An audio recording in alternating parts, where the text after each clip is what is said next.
Hey up, it's Matt. You listen to episode 95 of the Looking Sideways Action Sports podcast. It's the show where I try and uncover the most interesting stories in action sports and other related endeavours. Thanks for listening to this one. Hope you enjoy it. So yeah, I've had a month or so off. Not intentional, really. I've just been very busy with work, and then I went on holiday to Cornwall. I did have a few episodes planned for when I was down in the southwest, but in the end, to quote the great Paul Calf, I couldn't be arsed. Well, not really. I just realised I actually needed a holiday that didn't actually turn into work, which is my usual trick in those situations. So yeah, put the laptop away, postpone the episodes that I had planned. I'm not going to say I had a digital detox because I didn't, but I got a few waves. Actually got a suntan, much to the amazement of a lot of my friends who are used to my usual relationship with the sun and all that, really. And then I went straight into my event, which I've been talking about recently, the ACM Elements thing and pin drop, the night that I hosted with Nicholas Muller, Scove, Leanne Curran and Mickey Smith. Went really well. Going to chat about that in Housekeeping Corner at the end. But yeah, cleared myself a bit of space. Looked at, pretty decent forecast down there. I'm actually down in Croyd right now for a stag do. I've come down a day early because I thought I'll have a surf before the madness kicks in. And I thought I'd pop along to see Nick Hounsfield at the site of the new wave facility near Bristol to record this episode. Now, like most British surfers, I've been following the story of the wave for a good few years now, and I've long been intrigued by Nick's role in the whole visionary escapade, really. It's a classic field of dreams style, if you build it, they will come story, this. One man and his unlikely vision. And Nick has spent a decade tirelessly plotting to bring this idiosyncratic scheme to life. Rich territory for a podcast conversation. So with the project close to completion, and as I discovered, the team literally about to turn the tap on, and it is actually a big tap. Like I say, I went along to the site to meet Nick and get shown around and find out about the whole thing. And the result is a conversation that covers a lot of diverse emotional ground, really. Because the wave is much more than a story about, well, a wave. As you're going to discover, there's a deeper purpose at play and a wider community vision for which surfing is actually just the vehicle. And there's another level to this lot as well, which is the implications of such developments for surfing as a whole, and what it's going to mean for our oldest and certainly most jealously protected sideways culture. So yeah, lovely weighty chat, this one. Like I say, conducted on site a few weeks before UK Surf Culture Changes Forever. Like I say, we recorded this one on a walk around the site, so I got to see the entire thing from Nick's perspective. I got to go and check out, how it's going to work, the engineering behind it, and the whole place, really. That does mean there's a hellish amount of background noise going on in this one. But I figured because it was such a unique opportunity and a one-off scenario that everyone listening would let me off on that one. So I hope you can get your head past that and enjoy this unique insight into the man behind the wave, Nick Hounsfield. Enjoy.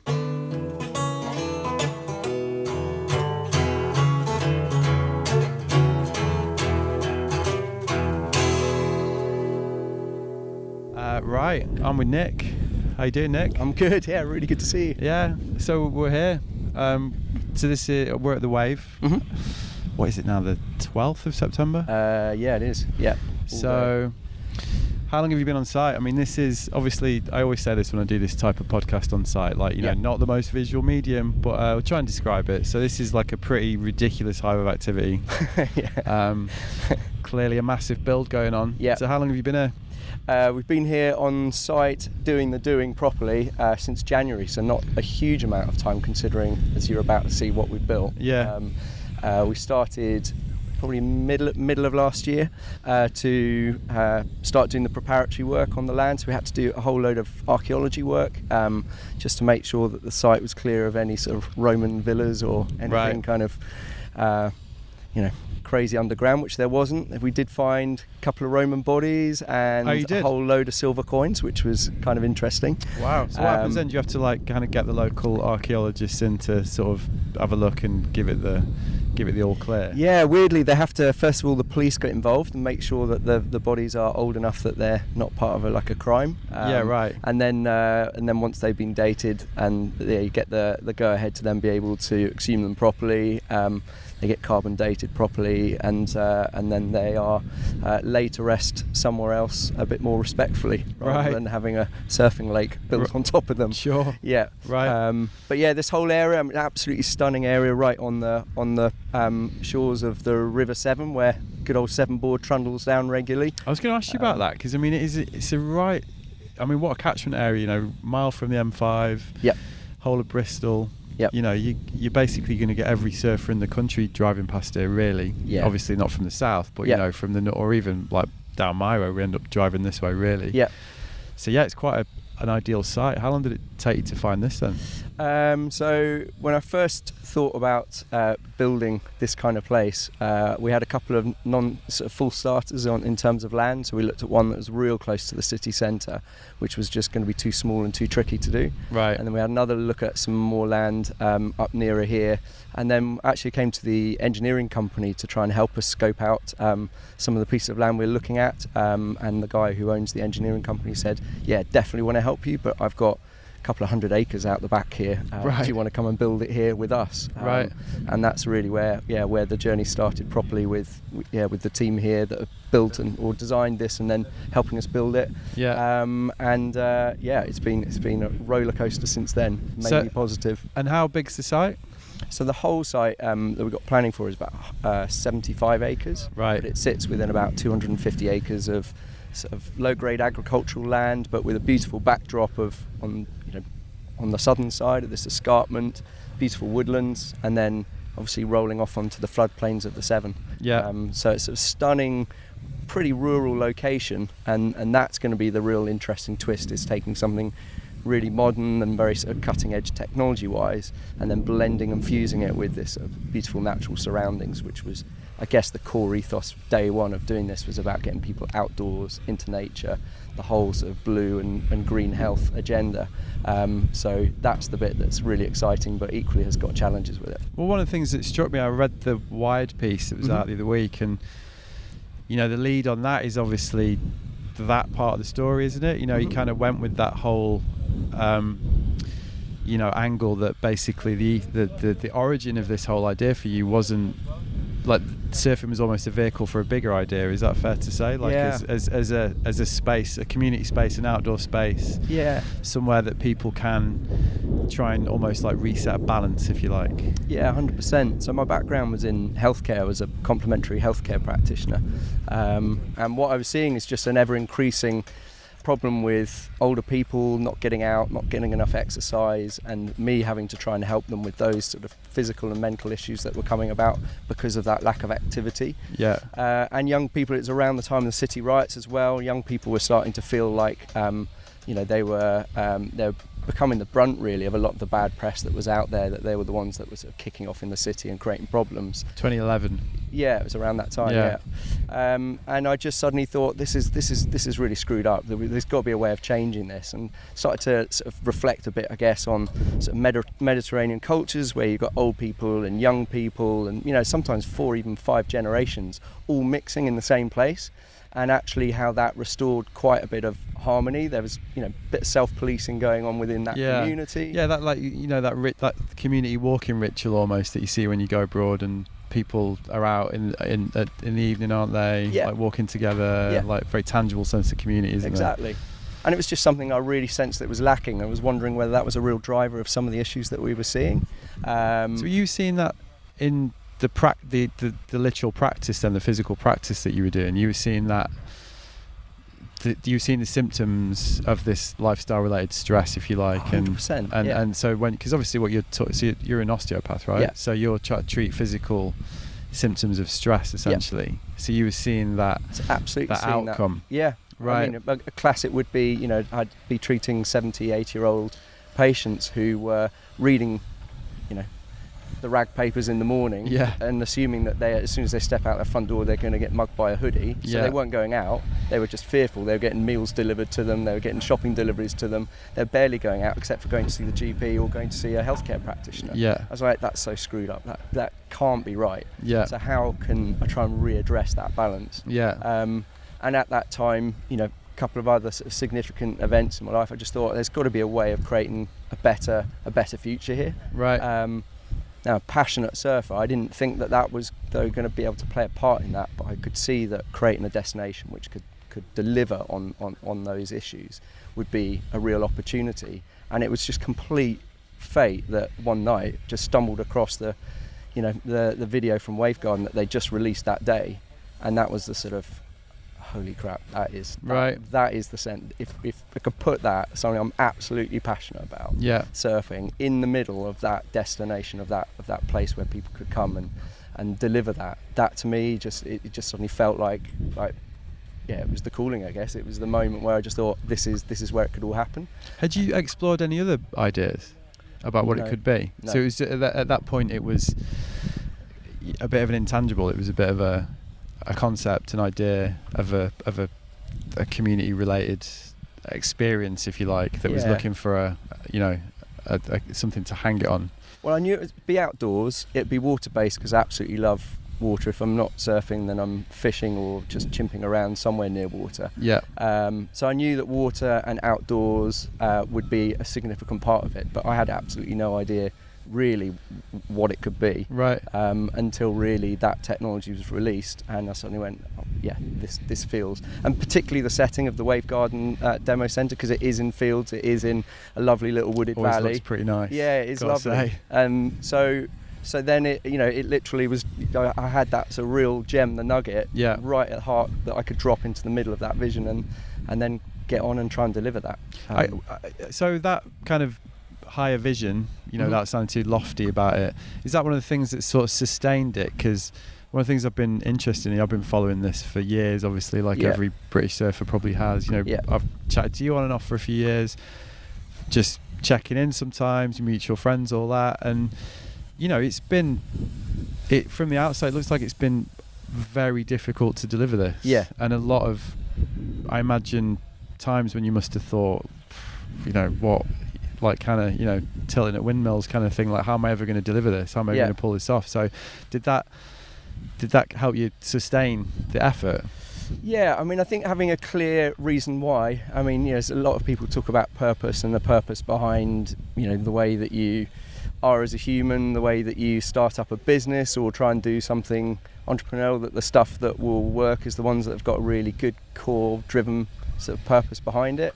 But I don't think I recognised that as being, what I had at the time, but now reflecting, going, well, no, I always just had this real focus on the why I'm doing this, and I think that has always driven it, because by being able to describe that, that sort of really wanting to make a positive impact on the world, is that nobody then says that's a crazy idea. So then everybody's immediately going, well, that sounds immediately brilliant, because why wouldn't you? Sure. And then it's immediately, right, how can I help you? Rather than why are you doing this? What, you want to make a bit of money, or you want to get people a bit more active, or you're wanting to surf more? Well, that's a bit crap and a bit crass. So, you want to make a difference to the world? Well, how can we help? Because everyone wants that. Well, A Man with a Vision is a great story, especially when it is achieved like this. So how difficult was it to keep that going? Because you sound like you're pretty positive, and you make it sound like it was all like, oh no, but surely there were periods where you were a bit like, Jesus. Only ever had one time where I thought it couldn't happen, and dared to believe that it wouldn't happen. The rest of the time, if you ask any of my team, they'll through laughter say what an eternal optimist I am, and that I will always find the solution around a barrier. I dwell on problems for about 5 seconds, and then I'm on trying to work a way around it. We only had one time about 2 Christmases ago where a significant player in the land deal was potentially not going to happen, and literally for a second it felt like the world fell around me. I just thought, I can't get around this one. This one's too hard. But I can remember I was in the bedroom at home, just took the phone call saying that the land deal looked like it was going to collapse around us, and that was the first time I sat on the edge of the bed and properly cried. I just thought, this is just too difficult now. Right. I can't get around this one. And bless my little son Dylan, he just sort of heard me crying and came into the bedroom and just put his arm around me. It's like, don't worry, Dad, I know you'll find a way around this. And it was just like a shot in the arm. It's just like, fuck yeah, I'm going to do this. Right. I can do this. I can work it out. And just immediately got in the car with him and went to go and speak to the landowner and got it sorted there and then. Right. But that was the one time in like nearly 10 years now. Yeah. The rest of the time it's just always another hurdle ahead. Just either get over it, and if you can't get over it, get around it. Yeah. And just surround ourselves with just amazing people, like truly amazing people. Yeah. Well, should we have a look? Yeah, so let's go have a look where should around. we go? Can't go through the front door. Like we can't go through the front door. They are they're getting fixing that up. But let's go around. So this is the main. We're outside the main lodge. Yeah. So this is the main clubhouse. So this will be the sort of entrance people come into, and basically the building splits into half. You've got the sort of wet side and the dry side. We'll nip through here. Okay. A wet side and a dry side. Wet side for surfers, dry side for people who are about to go surfing or people who are just visiting, spectators, where there'll be like a cafe stroke restaurant, a little bit of retail space, sort of education room, those kind of things. Do you have to make that case to get planning permission for a facility like this? Particularly here. Especially on this site, yeah, maybe? We're right in the middle of Greenbelt, so everything has to be really properly thought through and justified Sorry, I've just spotted you. He's only seen the lake. Yeah. To get planning for something like this was unprecedented. Nobody had ever got planning permission for something like this in Greenbelt before. Right. So we really had to provide the planning committee with all the reassurance that we've designed this properly. So it's a single story building, timber and glass, really trying to keep it in keeping with the surroundings. So low visual impact. Sympathetic. Yeah, exactly. Yeah. And the same is true of the lake, is that we tried to design it so that it sits inside the landscape rather than stands up proud of it. Yeah. Which, we're here now. I'll talk you through it. But yeah, wow. So here's our massive... So this is the lake. This is the lake.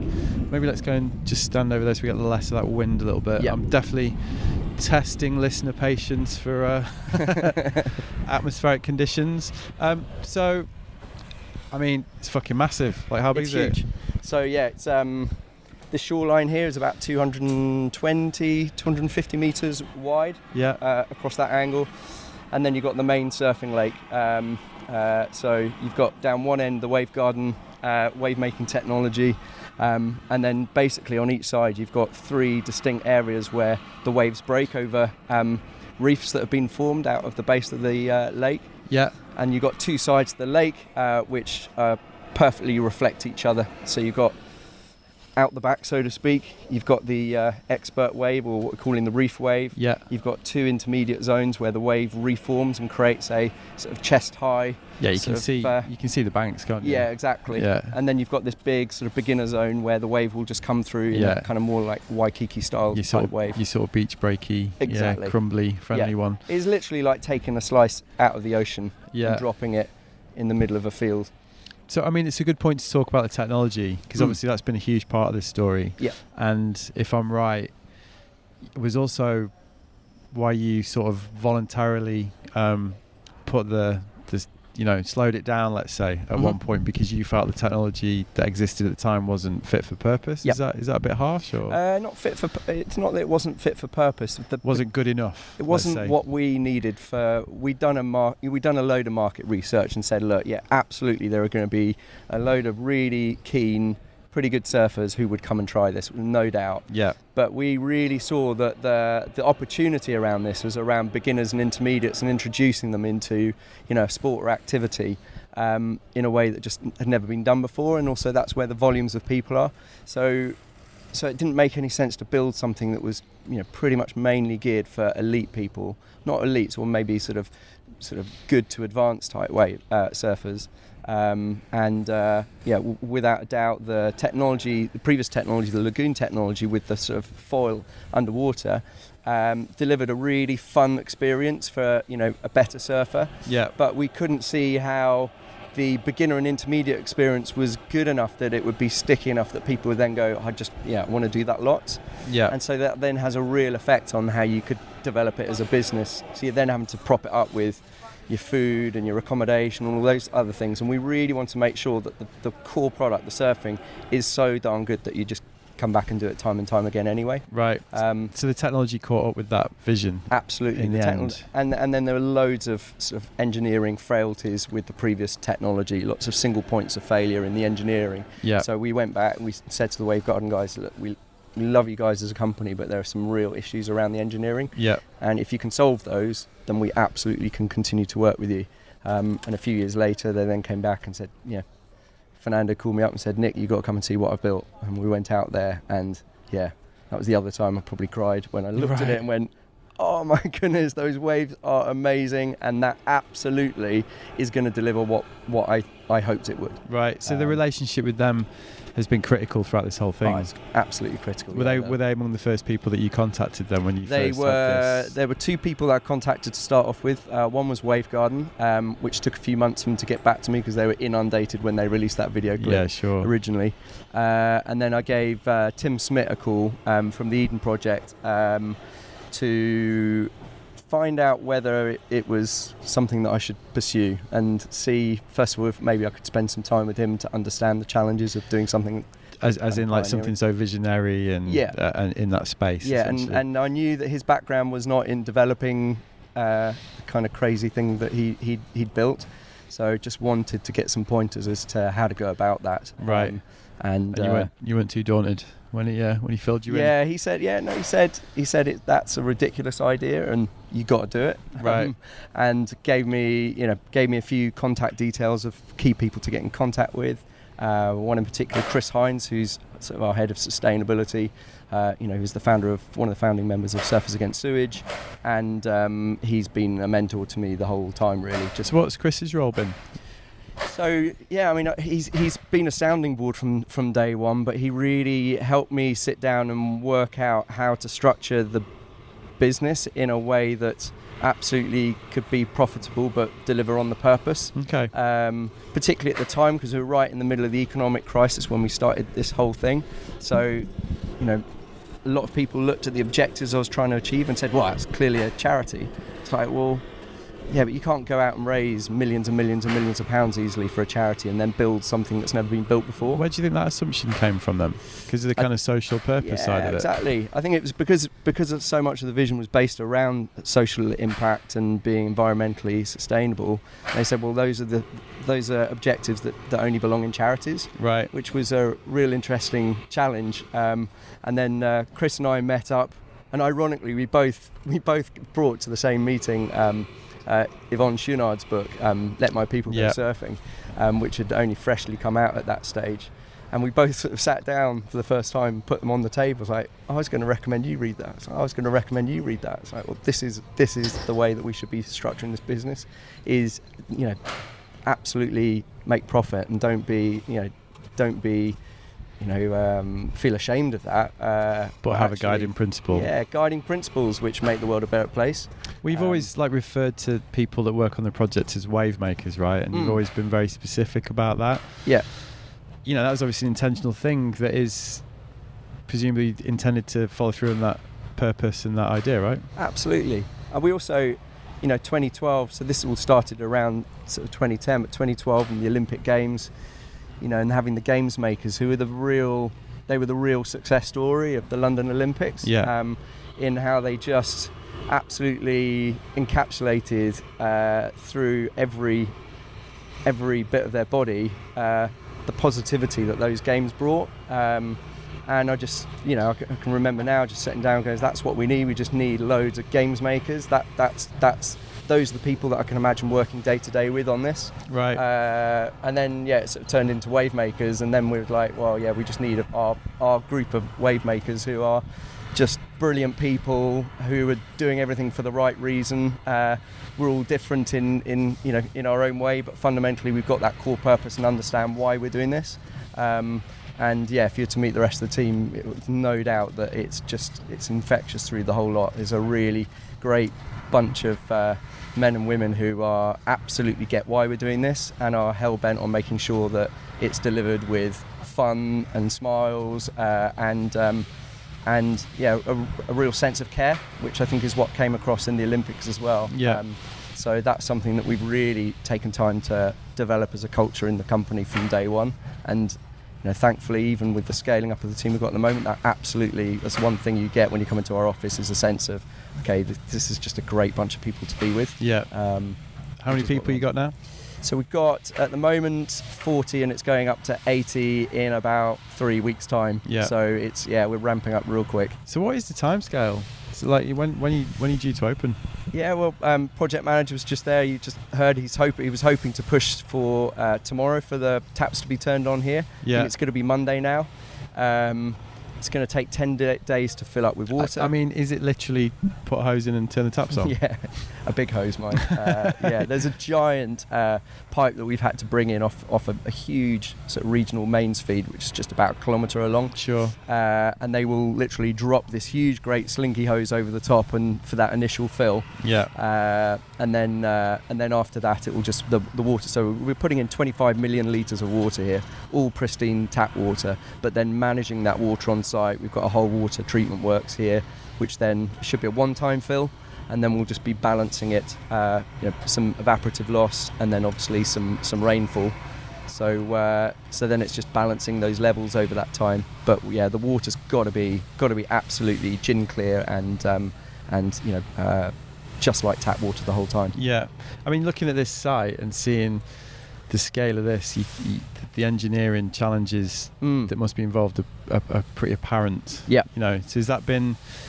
How much of a challenge has that been? Massive. Yeah, because like you can talk about like, oh yeah, Wavegarden have like developed this new technology, but then to actually like make that happen in a field near Bristol. Yeah. With this much concrete, with this many people. Yeah. And I'm imagining there's some fairly secret sauce specs involved that are crucial. Yeah, there are. I mean, Wavegarden have made amazing technology, and I'm not going to take anything away from them with regards to that, because it is phenomenal what they've done in their demo facility, and I have absolutely no doubt that they'll be able to create here. The tricky thing is that they sort of handed over a bathymetry, so the lake of the shape of the lake of the bottom of the lake. And said, and this is how you absolutely, within a tolerance of a few millimetres, have to design the base of the lake. And what they first showed us was pretty much impossible to build. From an engineering point of view and construction point of view, really, really hard to build.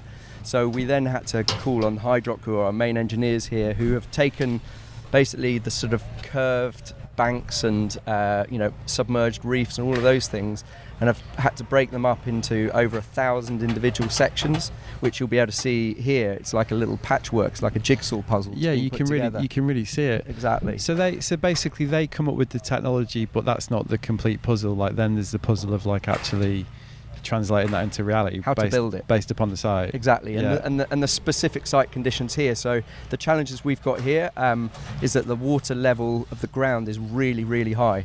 So if you were to just build this without having taken that into consideration, filling the lake, you'd be able to get it all up and running. But if later you needed to empty the lake, which touch wood, we never have to do, but if we ever had to empty the lake and it was during a period of heavy rainfall and potential flood, the entire lake, as you see it right now, would lift and float like a concrete ship.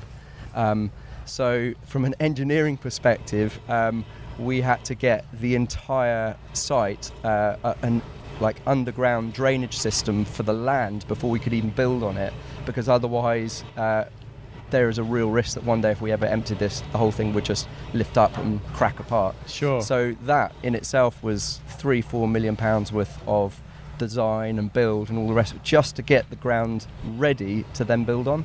Now that took 6 to 9 months to do all the design work for that, and cost it, and then of course at that stage it was a cost we didn't know that we had to bear. Right. So then going back to the investors and going, we just add another sort of 4 or 5 million on that, please, because we hadn't appreciated these particular ground sort of conditions. So yeah, the whole time it's felt like, you know, it's one-way traffic. It's like just stuff coming in at us that we're going, well, we can't omit that, otherwise it's going to be, could be a disaster in the future. So this is like the most complicated concrete sort of slab you'll see anywhere in the world right now. Yeah, so it's I mean, never been built before. It's very apparent. I imagine there's a few nervy moments. Yeah, a few definitely. nervy pause. Yeah, there've been definitely a few moments where we thought maybe it can't even physically be built, can't be done. So as much as we want it to be done, if it can't physically be built, and we could build this just by putting sort of various layers underneath and put a sort of membrane over the top.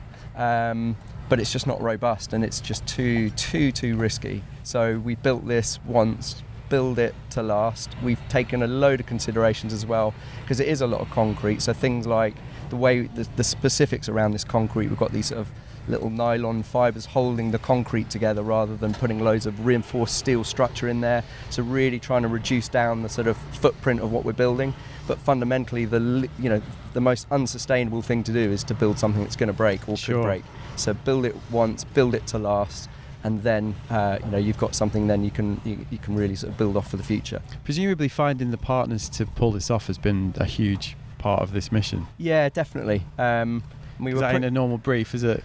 It's not, no. And there's no doubt that there's not a single person that hasn't really wanted to work on this. It's more around the risk attached to it. So, getting our engineering designers to build this, there's some real risks in the design, because it's never been done before. Yeah. But obviously with that risk comes reward. We've made it very, very clear, and our investors made it very clear that we want to do this amazing and make it really beautiful, and then replicate that in other places. So all that knowledge that's being earned and all that risk that those partners have taken will pay dividends in that, they're going to help us deliver the London project, they're going to help us deliver future projects across Europe. So we're taking that risk together, but also we'll get the rewards together, we'd hope. So that's the vision. The vision is to the wave the brand, roll it out. Well, I honestly think that surf parks are going to pop up all over the place in the future, and as first people to do it, I think is a great opportunity for us. But also what I'd hate is for these to end up sort of real bastardising the sport and what it's about.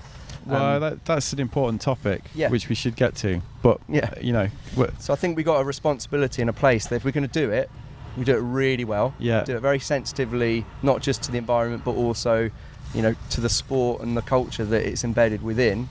And my concern is seeing some of the plans of some of the projects that are coming forwards around the world is that these could become a bit theme parky and devalue that. So if we're first in the world to do it, why on earth wouldn't we? And provided we do it well, why wouldn't you do it again? And take ownership of that. And make sure that those, that they are done sensitively, both to the environment, to the planet, to the people around here, but then also to the sport and the culture through which we'll be marketing. We need to have that honest conversation and about why we're doing this and how we can make sure that we're delivering something that is an authentic experience, even though it's not actually it's not, the waves are not being created by nature. Well, it leads nicely to it, because obviously the main criticism from the core surf world is that, firstly, and then secondly, you're going to, it's the snobbery argument, obviously, that you're going to encourage. It's interesting earlier because you said you main market's beginners and intermediates. That's probably to your core surfer. That's probably a bit of a red rag, right? Because that is the main criticism, that you're just going to have people in the ocean that aren't. Well, the arguments, and I'm sure people listening to this do as well. So how do you square that one? Because obviously you've got this sympathetic understanding of surf culture that's very clear. You're clearly a surfer, but you are opening something which a lot of people would say is at odds with that surf culture that you're sort of saying that you try to protect. So how do you respond to that one? Because it's a common one, right? No, it's common. And I think the reality of it is, you've only got to go to the beaches in the summertime and see that you've got literally hundreds and hundreds of thousands of beginners and intermediate surfers there who, well, that bird's flown, let's be honest. Yeah, exactly. So I think that what we've got an opportunity of doing is we're definitely going to be bringing new people to the sport, but we've got an opportunity then to be able to educate a bit better around things like surf etiquette, things like sort of understanding how water moves and water flows, things like being able to talk to them about environmental impact of us inland and the impact that we have on coastal environments and marine environments.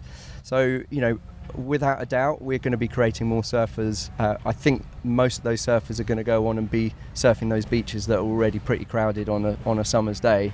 Our seasons here in the UK are naturally going to filter, that will still remain a seasonal sport, but we want to be having real honest conversations about some of those other areas, so that when people do then rock up at the beach, that then they understand the etiquette of the surf, so that they're not getting in the way of other people and putting themselves and other people at danger, that they're not getting in rips, because here we've got actually absolutely perfect test facility for showing how rips work. Right. Because we've got this real deep channel down the middle here, and all the water flushes off the main reefs and washes down and creates this perfect rip.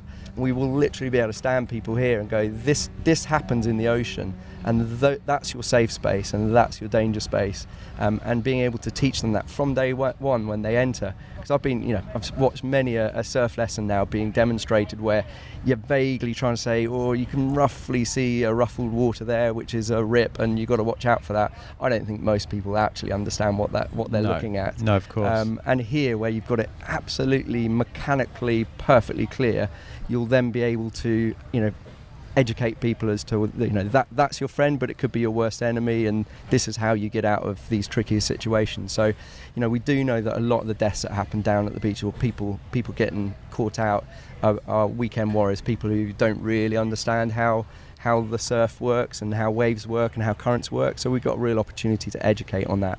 And then obviously around sort of environmental impact. So here, making sure there'll be no single-use plastics of any kind here on site, having refill stations, and being able to have those conversations about consumerism, ironically, because obviously people are consuming a product from us, but you can have that real conversation with them about, when's enough's enough, and do you really need another one of these?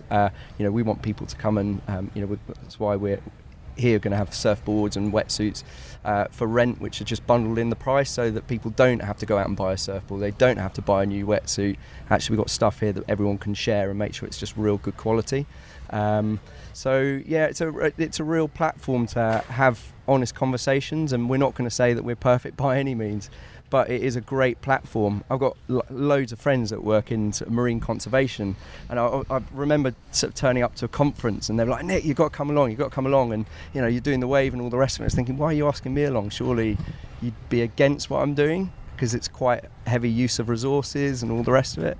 And they were like, no, you have got literally the dream educational tool for us. It's like, if we can host these kind of conferences here in water, or around water, in a place that's really accessible, and bring those conversations to life in, with this sort of artificial environment you created. It's like, it's so attractive. It gives us a platform to talk about this stuff, and I was really surprised pleasantly around that, and they continue to be, fully engaged with what you're doing, because they just see what you're creating a classroom, and that's now how I try to look at this, is a classroom for, doesn't matter what ability is, whether you're pro surfer wanting to come and absolutely nail your 360 aerials or whatever it might be, or your barrel riding, right down to somebody, a school kid from inner city Bristol who's never ever even seen a wave before in real life, to be able to then educate them. And that's how I see this now, is this sort of fusion between an artificial and nature's classroom, and deliver that hopefully with real care. Well, I think sane people obviously think that, because you've got the whole, ultimately the argument about surfing boils down to resources, doesn't it? And the whole thing, that it seems to me, one of the things that people dislike about new surfers is the pressure they put on the resource. Yeah. And I think most people like yourself, and I certainly agree with you, I think the same thing. I just think, like, it's inevitable. Clearly there's always going to be new surfers. You might as well draw them in, mm-hmm. and educate them, mm-hmm. and help them take their rightful place in the lineup, rather than try and alienate them. And mm-hmm.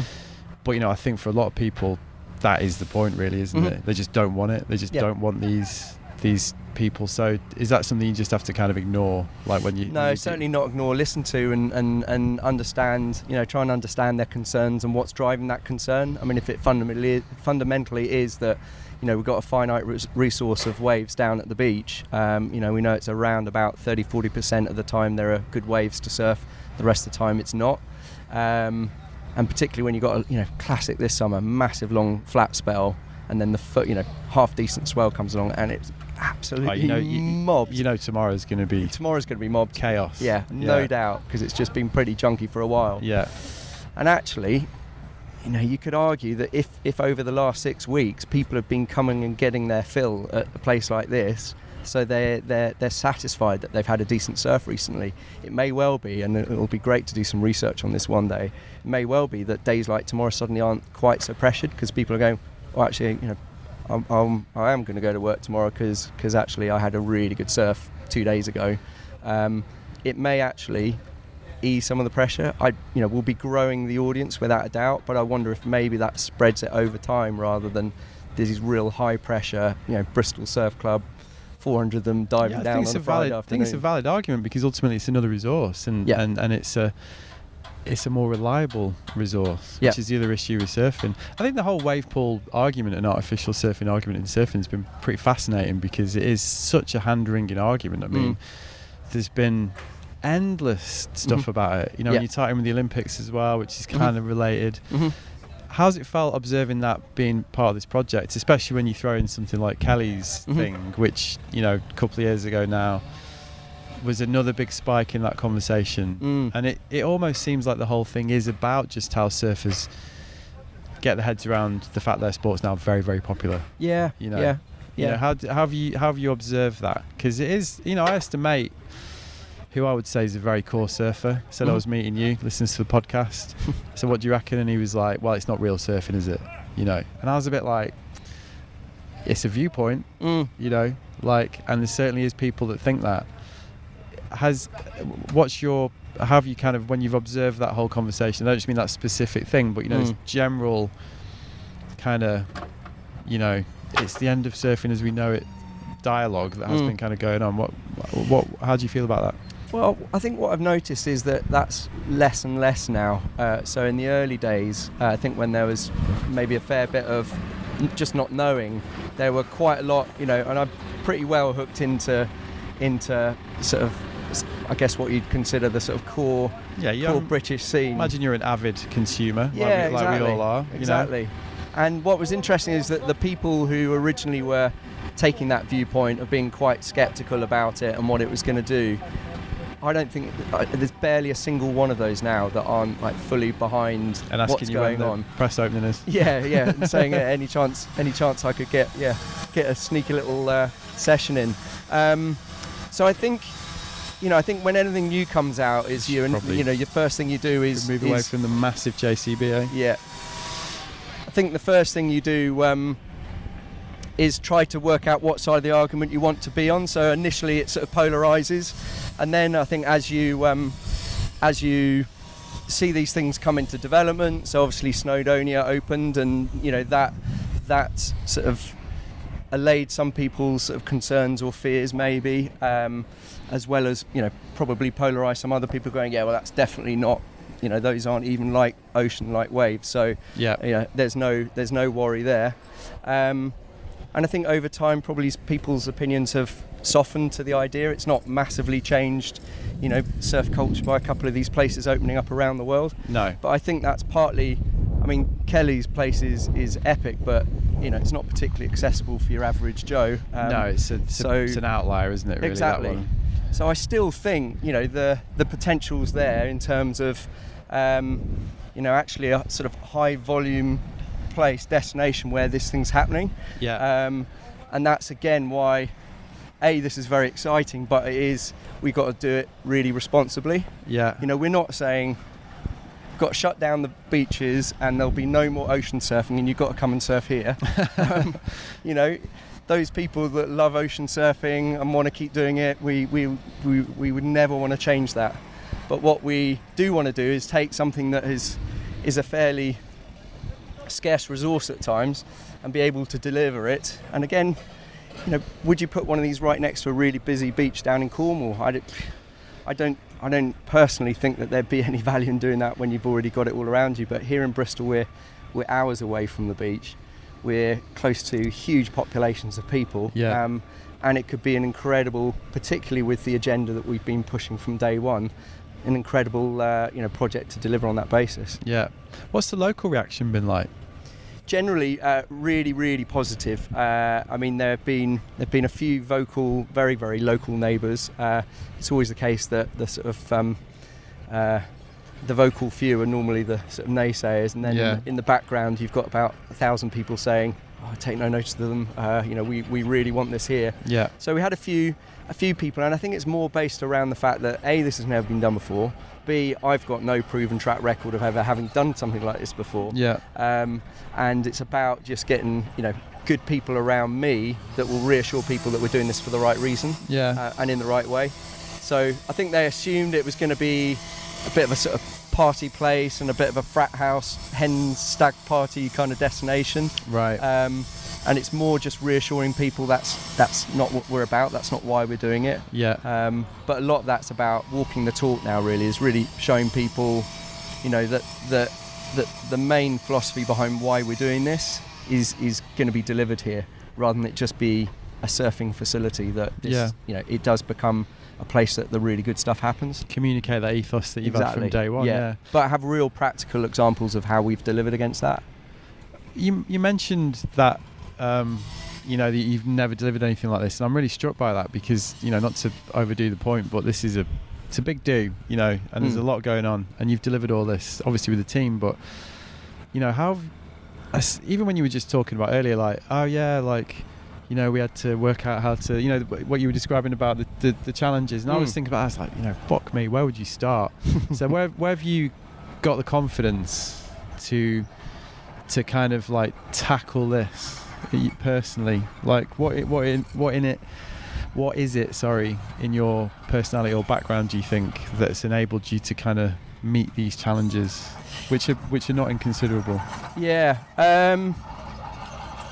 I mean, like I mentioned before, an absolute glass half full. Yeah, absolute optimism at all times, and not blind optimism as well. Without a doubt, I know. I'm definitely a risk taker. There's no doubt about it. Always have been. Used to scare the living daylights out of my parents. Some of the stuff I used to do as a kid. So that's there, but optimistic with it. I've without a doubt got to a point also where I sort of, threw all the chips in. I had to gamble away the fact that I couldn't go back to my previous job as being an osteopath. And I make light of it now, but actually not having a plan B kind of makes sure that plan A works. That almost by thinking about what you do if it didn't work, by inference makes you think about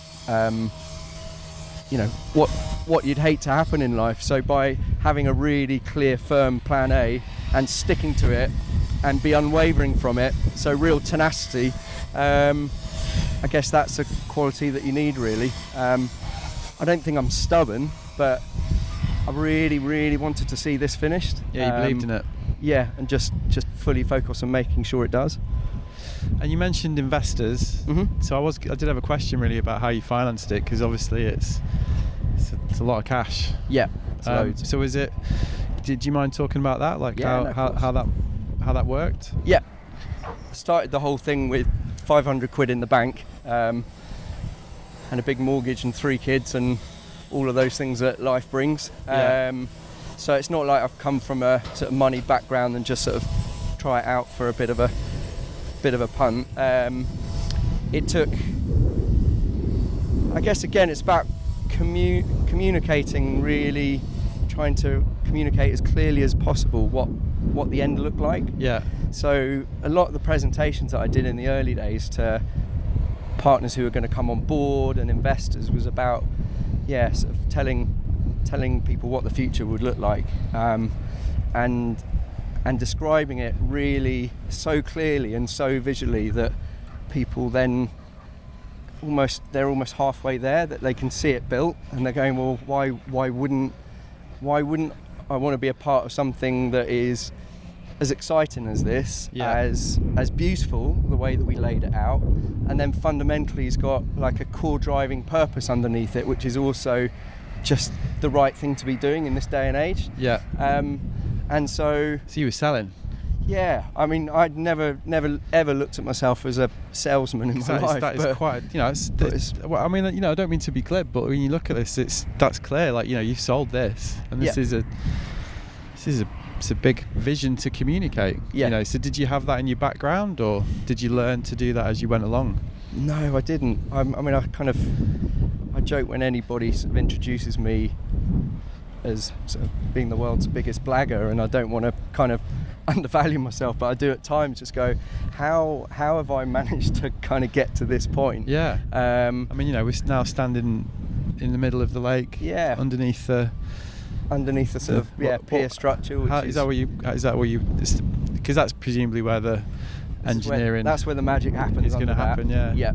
And then we've got this sort of central spine of the whole lake where we've decided to build this pier on top. Yeah. So it will literally be like it's huge like actually from Pier here. Or it's huge from here, isn't it? Yeah, you suddenly get an idea of the scale of it. Yeah, you know, you imagine like kind of waiting to actually get away from here. Yeah, it's quite a long. I'll walk you up to the takeoff spot. It's quite a long ride, isn't it? Yeah, no, it's a really decent length ride.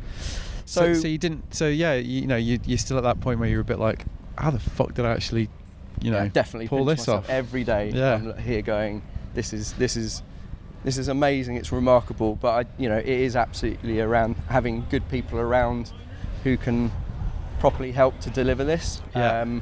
And it's one thing to have a good idea or an inspiring idea or vision, but actually, when it came down to raising the investment, it was then about me putting around me just incredible people who have got proven track record of delivering stuff like this, even though it's not actually a surfing lake.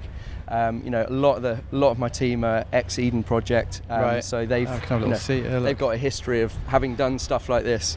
So just try to go out and kind of build the A team, if you like. Yeah. Okay, so this is your takeoff, is it? Yep.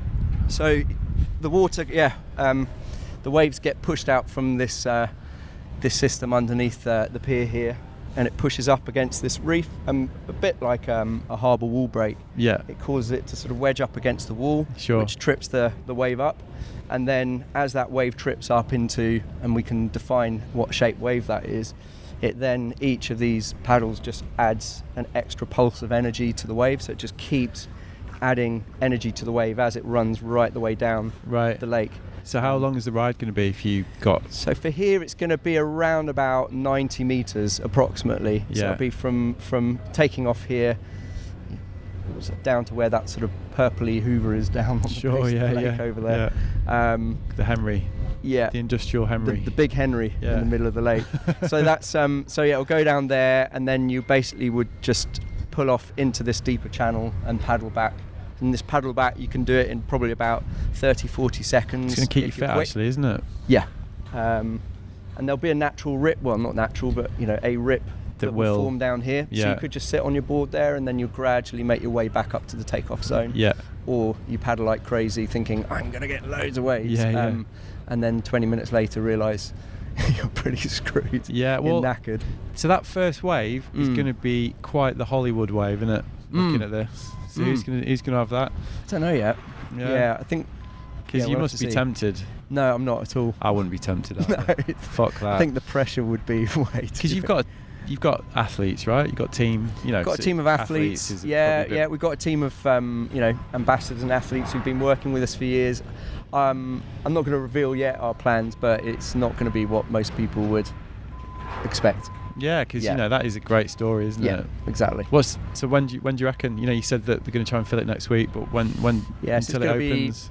So it's going to be hopefully Monday by the look of things to fill the lake up. Just doing some final finishes to the lake. 2 weeks after that, Wave Garden will come in, and then they'll have 2 weeks to get this all set up and get the waves pumping. So I think realistically 3, maybe 4 weeks from now, we'll be seeing the first proper waves pumping out of here. That's really exciting. Which is bonkers to think of, really. Yeah. We're sat here now. But yeah, can't wait. I cannot wait. And how's it going to work for punters? You know, like what? Because I've been to Surf Snowdonia. I'm sure loads of people listening to this haven't. You know, you buy time, don't you? Basically, you buy. Is it going to be a similar thing? Are you gonna? Yeah, I mean, it's sold in sort of hour blocks, if you like, or if you're taking a lesson, then it's like a 2-hour experience, I guess. And in theory, in practice, you'll be in the lake itself for probably about 55 minutes, and that will give you. There's so many waves this thing pumps out that you're not going to be able to catch every wave, even if you're the fittest of fit people. I've surfed the one at Wave Garden.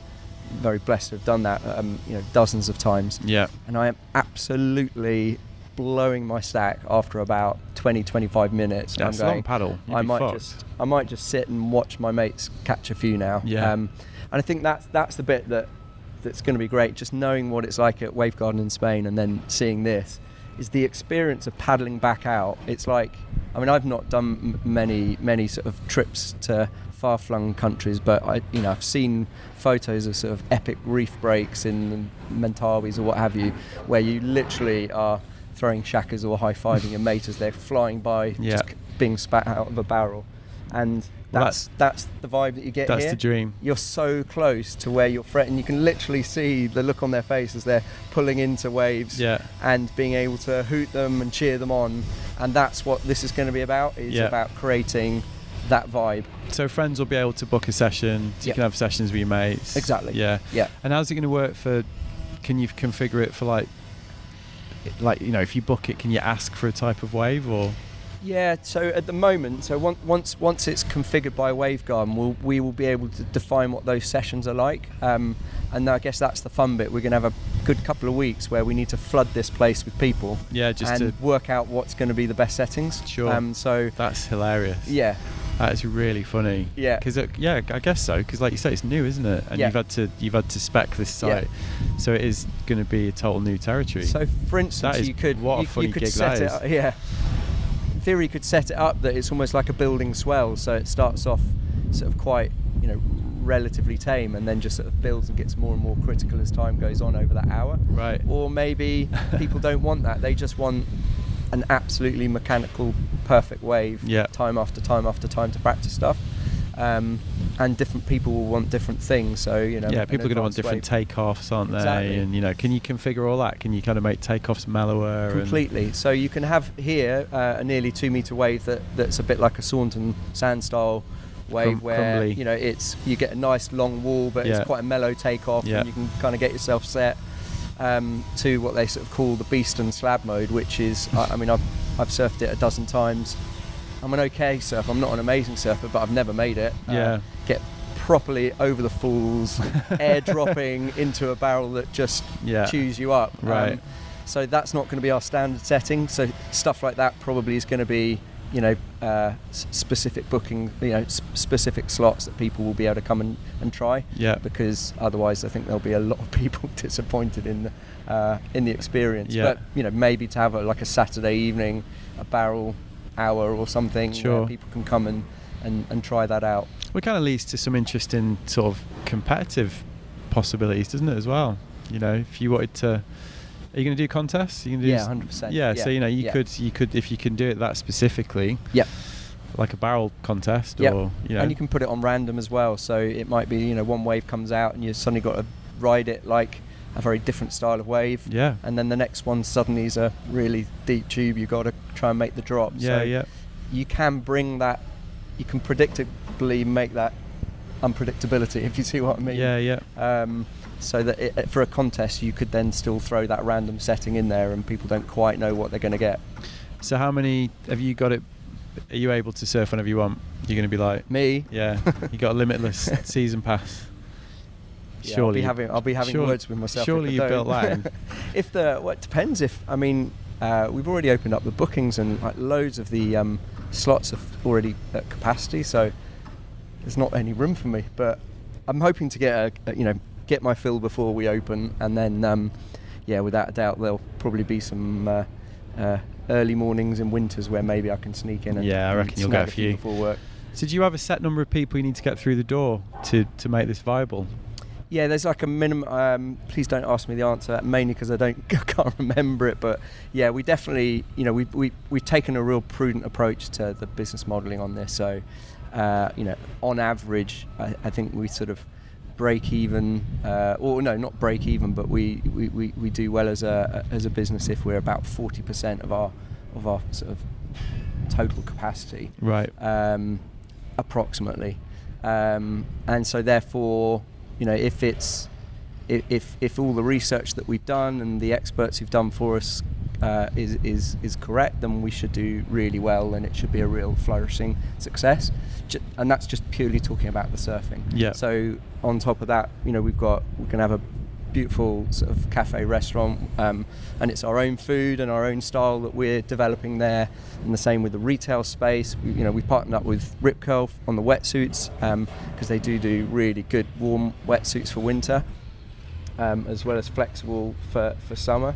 So, but then the rest of that retail space is our retail space. So we'll be, making our own, developing our own products there. Yeah. And obviously that helps bolster the business. Accommodation, education, and then a wider site that we can expand into and grow as time goes on. Yeah. So this is down to having the right investors. Is that we've got amazing investors. I mean, Craig and I, my business partner, had to see nearly 250 investors over the course of 2 years. It was absolutely brutal. Sometimes doing like 3 or 4 Dragon's Den style sort of meetings a day. Right. And then eventually came across this company who are backing us, and absolutely they want to see a financial return, but it's not at the expense of everything else, and that's critical really, because there are a lot of particularly sort of private equity style investors who are going, yeah, absolutely, we can back this, but we want to see our returns back in 3 years, and you're going, that doesn't give us any headroom. That's going to really squeeze us. That's punchy. Yeah. So to have investors who believe in us, believe in the management, believe in the longer term vision as well, and believe in the rollout opportunities has been literally golden for us. Yeah. To have those kind of smart but sensitive investors is it was worth waiting for, without a doubt. Yeah. Yeah. But the vision is to expand it, take it further. You mentioned London. So London, we got an epic site in London, just at the top of the Olympic Valley and Lee Valley, which is a beautiful site, and great local authority to be working with on it. I guess what's really interesting about that site is it's got that sort of Olympic heritage and sporting outdoor recreation heritage to it, but it's also in an area that's got some real social and particularly health and economic issues in it. And again, I think it'll allow us, we'll find our feet really well with Bristol, but then allow us to really supercharge some of that why again, and that purpose, that social contract aspect of things. Exactly. Yeah. And we'll be real close. It's only 17 minutes from the centre of the city, but as I say, it's in an area that historically has been pretty underserved. So to be able to bring something that hopefully is going to be iconic and a great addition to the local community, but then really hopefully use it as a driver for people's health and well-being and employment and all those things that potentially we can deliver there. That's what really floats my boat. Yeah, right. 100%. And what about other countries? Is that also a plan? Yeah, so it's real interesting because we probably get at the moment, I'd say probably every other day we get a developer from somewhere around the world saying, A, can we come and have a look at your place? And B, I bet you do. If it works well, can we talk to you about how we could partner up with you and you help us deliver our project? And that's either a landowner or somebody with the funding or a local authority. Yeah, someone who's had the idea and is just going nowhere near getting it to come. Yeah, sure. I can believe. Suddenly it's like, well, that guy's done it. Let's get him involved. Because you could definitely supercharge the process now, knowing all the things we've got wrong and all the things that we think we've got right. That once we've proven that, then we could literally strip 3-4 years worth out of a process from those learnings. Yeah. And with a team around us that can, it's like a blueprint to then be able to deliver. And the key thing for us is we're not going to just get involved in any project. They've got to be ones that absolutely buy into the why as well, again.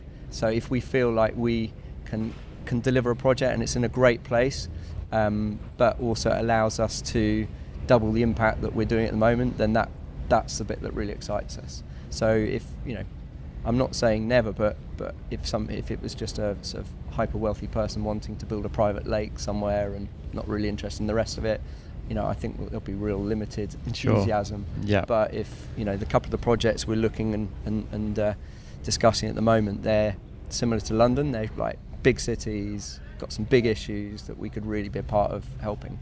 Yeah, that's really exciting. Yeah. Yeah. Well, I've got one more question, which is, when's it going to be enough for you, do you think? Because obviously you've had this like massive, decade-long vision that you've completed, and sounds like you've got an even bigger vision to fulfill now. So when do you think that'll end? Yeah, that's such a good question, and I have to say that's the first time anybody's asked me that, except for maybe myself. I bet your wife's wanting to ask you that. Yeah, I bet she's wanting to. She probably thinks it every day, like, when's he going to stop? Because clearly you're driven by something to pull something like this off. It's a great story and you tell it really well, and you make it sound relatively straightforward. But clearly it's not been straightforward, and clearly there's a huge amount of drive involved in this. Yeah, there is. When would I stop? I think I would stop when either I'm too tired, I'm really just can't carry on, but I seem to have a pretty full tank most of the time. But really for me it's about feeling like, or just knowing that the reason why I set about doing this has been fulfilled. A lot of this has been driven, I've talked about it a little bit publicly about my dad's death and like a real sense of understanding for the first time properly about mortality and feeling like what I've done is enough to have contributed towards a better world. That's that thing that everybody has, isn't it? This, like what, getting too sort of existential about it. Like, what is the point? Like, what's the point of work? What's the point of what am I going to leave behind? Those are very human questions, aren't they? Yeah, they are. And I think, and sometimes it is only in death that you start to really start to appreciate the life around, and then that real sense. And again, it's horribly cliched at times, but that real, we've got one shot at this. Yeah. And if I can feel in some way that I've contributed to a better place, then I want to play as big a part as I can in that, and when I can't anymore, then I'll hand that over to whoever wants to continue to take over that reins. So again, that's for me, that's about like capacity building. That's about building a team around, and then a bunch of followers, and then a load of people around who will just keep carrying that on forwards well beyond my time. This is, you can see the way we built this. This is not something that's 5-10 year project and kind of ditch it and go and do something else. This is proper, it's a legacy. Proper going to be around for 50 to 100 years, and hopefully be many more. So I think I'll keep doing it until I feel like there are enough people around who can just keep going on without me needing to input so much. Right. But we're a long way off that conversation. And yeah, I'm invested in this and invested in surfing for the long haul. A lot of the work I do with like British surfing and Surfing England, and where I want to help take adaptive surfing, I think that's still 10-20 years worth of work ahead, no doubt, and I'll keep going for as long as I've got the energy for it. So given that what you just talked about is looking for a sense of purpose, the mortality thing that you mentioned, and the legacy sort of aspect to this, how do you feel when you look at it? What's your feeling? Actually right now, I don't always get that feeling, but a real sense of pride. Yeah. I do, sitting here knowing that we are literally, you could almost count down in hours till we start filling this up, and the amount that we've achieved, and pride in the team without a doubt. Still definitely pinching myself. It's like so many mornings I wake up, having had so many years of waking up going, how am I going to make this, what's the next challenge and how are we going to make it happen? this is not a runaway train. This is a train though that is full steam right now, and it's about to deliver. I've realised I need to start just watching a little bit, just taking a little bit more of an oversight on this, really, because it's a moment that this is never going to happen again. Pride, I guess. Yeah. Well, thanks for your time today, man. I really enjoyed that. It's good to catch up properly. Yeah, definitely. I'm looking forward to surfing it. Yeah, not long now. No. So there you go. That was my conversation with Nick Hounsfield about the whole Wave project. Hope you enjoy it. Got to say, felt good to get another conversation in the locker. And just to get another podcast out of the way, because I had been very aware that I'd had a bit of time off. And nice to be back at it. Want to thank Nick for taking time out of a very busy schedule to speak to me about the whole project. Hope you enjoyed it. Go and check it out. It looks amazing. I'm going to try and get down there for the opening and actually surf the thing. So keep an eye on my Instagram at We Look Sideways for that. So yeah, like I say, a few weeks off, very busy with work. Been a lot of stuff going on actually. I wrote a story for the new print edition of White Lines, which is on the way, which was a real pleasure. Great to work with Ed Blumfield on that. Very much looking forward to seeing my work in print again in that title. Over 20 years after I had my first piece published, which was a Steve Bailey interview, if anyone cares. Yeah, great to see White Lines returning from the ashes, as it were. I think that's out in around October. I have written a 10-page piece about what I've learned from action sports while doing this podcast. So I recommend you place a thoughtful hand on chin when reading that one, because I certainly did when I was writing it. I also continued to work on the book project. I believe I've mentioned that my photographer friend Matt George has been masterminding. That was a lot of fun. It was 3 joint interviews for the Vans Triple project. I interviewed Blake Paul and Arthur Longo, Benny Urban, snowboarder with the best name ever, and Danimals, snowboarder with the second best name ever. And I also interviewed Fridge, third best name ever. And Rene, I'm not even going to try and pronounce his last name. I can't pronounce it, but you know who he is if you're into snowboarding. Really interesting getting those boys' perspective on what they've been up to. Definitely felt every one of my 43 years on a couple of occasions. But hopefully you'll enjoy those interviews. I did record them. I'm going to think about putting those out as podcasts. But Matt's book, which is called Triple, is going to be out soon, and all the words by me. So yeah, check that one out. Like I said, also put on a live event called Pin Drop, for which I interviewed Nicholas Muller, Scove, Leanne Curran and Mickey Smith in front of a live studio audience up there in that London. Really enjoyed that one, and got to thank those 4 for being such great sports. I did record it, but in classic fashion, the sound is absolutely awful. I think there was an issue with the lead. Basically, there's a god-awful hum throughout the whole thing. My mate, who's a bit of an audio genius, is trying to salvage it right now. So maybe we'll release it. I don't know. When I listened to it, I thought that is actually unlistenable and probably not worth releasing, because I have always tried to get the sound quality right on these things. People seem to appreciate that. So I don't know. Maybe not. If I do release it, there's another issue, which is the music, because the format was the guests discussed songs that are important to them in their lives and careers. Perhaps we'll get around that with judicious use of a Spotify playlist or something like that. I'll keep you posted. Your best way of finding out what's happening with that segue is to sign up for the newsletter over at www.wearelookingsideways.com, where I will no doubt keep you informed on what's going on with that. So yeah, back at it. Looking forward to ticking a few more off before we get to the milestone of 100 episodes.